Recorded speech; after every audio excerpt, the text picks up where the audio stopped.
आज दिनांक 5 ऑगस्ट 2025 दुपारी 12:30 मुंबई गोवा राष्ट्रीय महामार्गावर भरणे नाका येथील पोस्ट ऑफिस समोर एक भीषण अपघात घडला. MH46 BU 7833 क्रमांकाच्या कंटेनरचं स्टिअरिंग अचानक लॉक झालं आणि त्यामुळे रोडच्या बाजूला उभी असलेली MH08 BC 2514 ही रिक्षा कंटेनरच्या धडकीत अक्षरशः उडाली. सुदैवाने या अपघातात कोणतीही जीवितहानी झाली नाही, मात्र रिक्षेला मागच्या बाजूने मोठा फटका बसला आहे.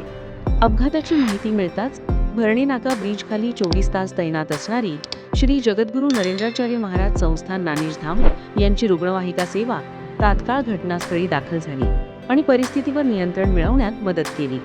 स्थानिक नागरिकांनी घटनास्थळी गर्दी केली असली तरी पोलीस आणि रुग्णवाहिका सेवेमुळे मोठा अनर्थ टाळला. 24 न्यूज रत्नागिरी, खेड.